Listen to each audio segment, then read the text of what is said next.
I didn't manage to complete my 25 in 2025, but hey, let's try again for 26 in 2026.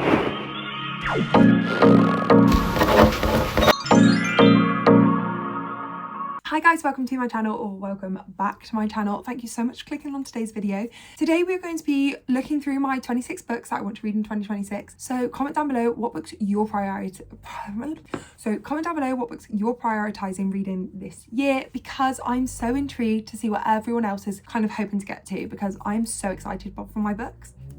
I'm hoping, like last year, I'm going to get to all of them, but I think this year I've just got a slightly better feeling about them. So I've got some of the books in front of me. I've got my laptop in front of me as well. Let's get into it. We have, first of all, the first 5 books are a series. So if you were here last year, you will know that if books are in a series and I want to read the whole series, then I will put the whole series on my 26 or 25 to read in 2025 or 26 to read in 2026, because there is no point just putting one book on there and then going, well, now I have another 4 books to read and plus also the other 25 that I put on the list. I'm going to put the whole series on there because I want to start and finish this whole series, and it is doable. It is very doable because I know that I already love this series.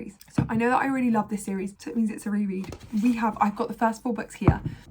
We've got The Hunger Games, The Hunger Games Mockingjay, The Hunger Games Catching Fire, and The Ballad of Songbirds and Snakes. And then obviously book number 5, which is Sunrise on the Reaping. I have read the first 3 books in this series. I then need to carry on and read the next 2 prequels. I am so intrigued by these books. Suzanne Collins has built a world that is so magical and beautiful, with so many different layers that mirrors the real world in so many ways, and that has a lot to say about patriarchy and the problems that we face in this world, and they're just beautiful. So I'm very intrigued to pick up obviously these 4 plus Sunrise on the Reaping, and I wanted to put them all on my 26 to read in 2026 because I know that this is going to be a series of books that I will be reading as soon as I possibly can. A bit like last year I put The Whole of the Naturals on. This year it's slightly less of a risk because I know that I already like the first 3, so to get through those 3, and then I'm sure books 5 and 6 or 4 and 5 will also be just as beautiful as the first 3. Moving on, we then have another 2 books from a series on here. We've got Finale and Spectacular by Stephanie Garber. I am currently finishing off Legendary, which is book 2 in the Caravel series, and so I want to finish off that series because I really want to get to Once Upon a Broken Heart and the trilogy in that Broken Hearts series. So I need to obviously finish the first 2 first, and I did want to put Once Upon a Broken Heart on this list, but again, knowing that I had another 2 books to read before I got there, I wanted to make sure that I finished that series off first, and so that is my focus for this year. If I get to Once Broken Heart and that trilogy, amazing. If not, I would have finished that series and we can maybe move on to Once Upon a Broken Heart in 2027. Again, another series book is we've got Heartstopper Volume 6 by Alice Osman. This is the finale of the Heartstopper graphic novels, and I put it on my 25 to read in 2025 last year, hoping that it would be released, and it wasn't. But we know that it is being released this year, and so it has to make a comeback. It has to go on my 26 to read in 2026, and I'm so excited to see how the series ends. I will probably do a reread of volumes 1 to 5 as well, but they don't take that long, so there's no point me putting the whole series on here because they're not going to take up a lot of my time. I can generally read one in about half an hour, 45 minutes, and so I can either sit down and read them all in a day, or I can sit down and read one a night for the week and finish off with volume 6. But I'm very excited to get that final instalment, and I also need to watch the TV series because I haven't actually watched that yet, so that will be coming soon as well with me watching it. Then another series book another new release which we have been told we're getting this year is The Daisy Chain Flower Shop by Laurie Gilmore. This is the continuation for the Dream Harbour series. Now these sets of books is not a top tier, everyone has to read it, I love it books, but they are very easy audiobook reads, and I know I'm going to read it this year, and it's a new release that I want to keep an eye on. It's a new release that I want to double check that I do actually get to, because I do really enjoy them, and I will be listening to the audiobook version of it, so it'll probably be on one of my travels or maybe on my holidays or whatever, so I will enjoy that. And it is just a very fluffy, light romance that doesn't require a lot of thinking power, but does give you a lot of cutesy moments a lot of the time, and they are spicy, and that sometimes is just what we need, is a nice kind of not too heavy brain wise and thinking wise, and can get us through. Then number 10, we've got We Used to Live Here by Marcus Kluwer. I'm not sure, obviously it's here.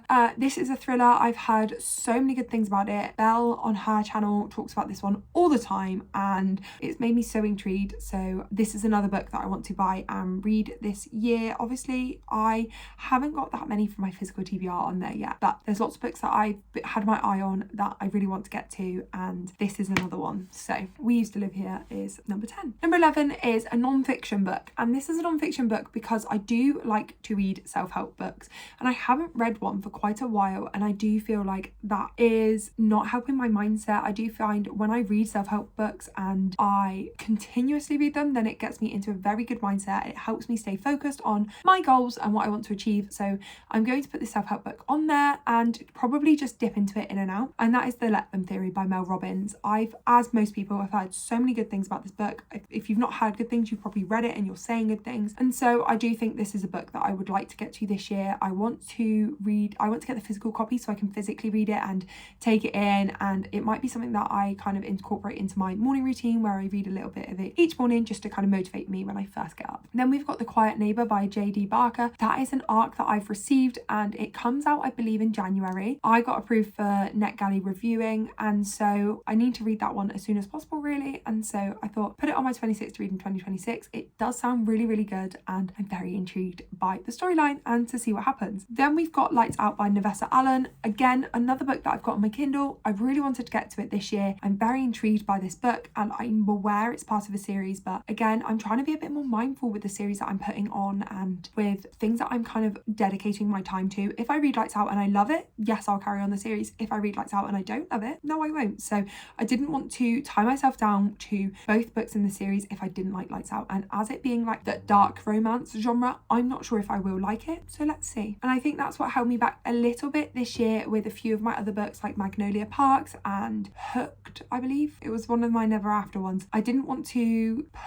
start reading them and then feel like I've got a whole series then to get through, because with these books, a lot of them are either short series or the next book in the series, and I know The Hunger Games is the whole series, but I've already read the first 3 and I know I love them. Moving on, we've then got Anxious People by Frederick Backman. I obviously read A Man Called Ove last year, loved it. Did take me a while to get into it, so I'm very intrigued by Anxious People. I got that one on my Kindle, so I'm wanting to read that one first. But I think Beartown is also, the trilogy is really intriguing me, and so I feel like I'm going to get through Anxious People first because I own that book, and then if I'm still really enjoying it and enjoying his writing style, then we'll be moving on to his trilogy, which will be fun and exciting to do as well. The next book we've got is Love Theoretically by Ali Hazelwood. I read The Love Hypothesis this time last year, flew through it, read it in a day, loved it, never picked up another Ali Hazelwood book the whole of 2025, and I really enjoyed her writing, so I want to change that this year. I want it to be a focus author for me, so I definitely wanted to put one of her books on my 26 to read in 2026. Moving on, we then also have another highly popular book from 2025, and it is The Wedding People. Oh, I do own it. We've got The Wedding People, and in this book you are following a woman who goes to a hospital to end her life.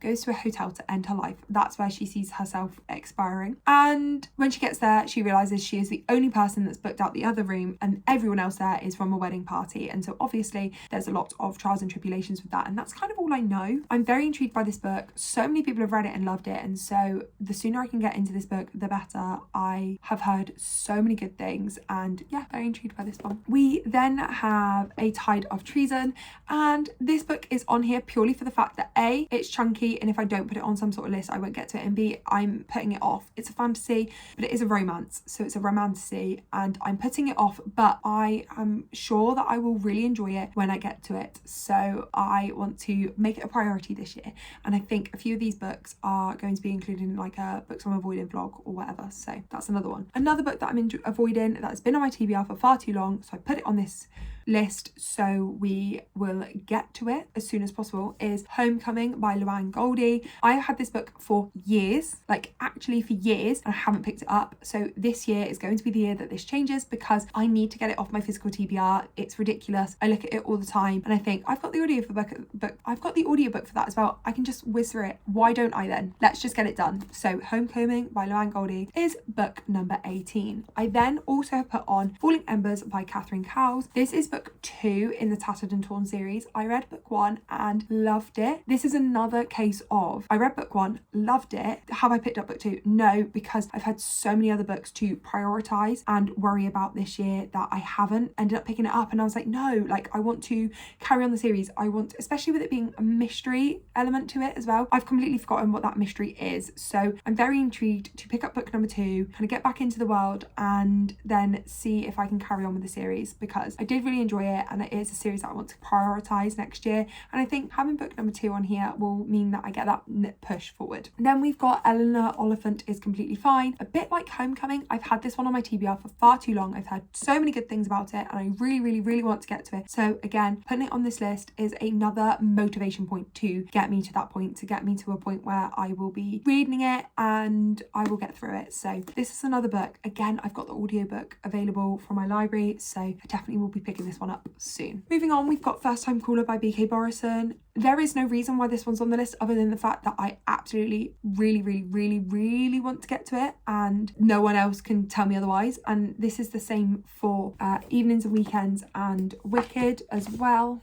which I've actually got here. I got these books for Christmas, so they've not been on my TBR for ages and ages like some of the other ones. There's nothing specific about why I want to pick them up. I just have either heard really good things or I'm intrigued, and so these are the next 3 books that I've put on the list for my 26 and 2026, purely for the fact that I just really want to get to them. We've then got Room by Emma Donoghue. This is a book that I've had on my TBR for absolutely years. Like, I got it when I was 18 and I've still not read it. So I've had this one on my TBR for literal years, and so I need to get to it. And I think putting it on a list like this pushes me to read it. A lot of the books that I read last year that I've been putting off, I kind of front loaded them. I front loaded a lot of my 25 to read in 2025, and that is probably why I only ended up with like 3 left, because the 3 that I left at the end were the ones that I was really putting off. So I think I need to start with some of the ones that I'm kind of putting off a little bit more and then go into the ones that I know I will enjoy. And then for number 25, we've got The Reappearance of Rachel Price by Holly Jackson. I have recently just finished the A Good Girl's Guide to Murder series. Loved A Good Girl's Guide to Murder. Didn't mind Good Girl Bad Blood. Hated As Good as Dead. I also bought The Reappearance of Rachel Price and 5 Survive on my Kindle, thinking they're going to be amazing. Like, I love her writing, and I didn't particularly like the last book in that trilogy. So I'm going to be reading The Reappearance of Rachel Price and making my opinion, and then have that and 5 Survive from them.